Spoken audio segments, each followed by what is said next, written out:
In my late teens and early 20s, I had to be revived and brought back to life several times.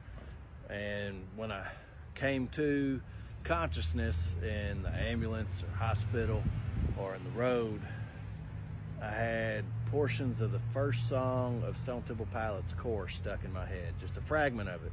And it kept getting in my head, and I retained that because in times like that, you retain little very vivid moments and memories. So, 360 albums, Tourney, Taste Man here. We got Stone Temple Pilots' Core going up against The Pain, the Blood, and the Sword by Lion's Law, a band from France.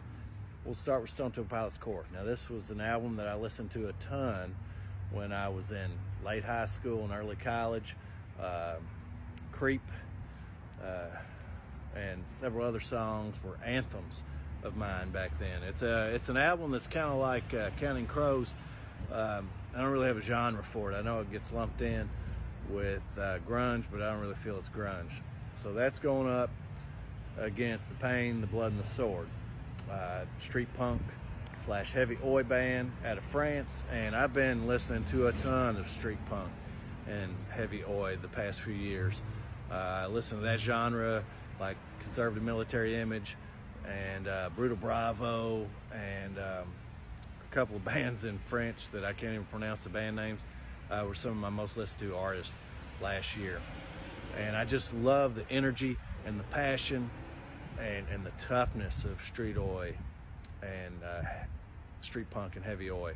And this Lion's Law album has a lot of that. Destin Criminel, I'm sure I mispronounced that because it's in French. Phenomenal song, gets stuck in my head a lot. Revenge is just a great track. And so I'm going to go ahead and advance what I'm digging lately instead of what I was digging decades ago. So kind of like a new musical life, we're going to go ahead and advance Lion's Law to the round of 180 in the 360 albums turn. What do you think? You listen to either of these? You a big Stone Temple Pilots fan? You like Lion's Law? If you haven't heard Lion's Law, dial it up. Let me know what you think. Cheers.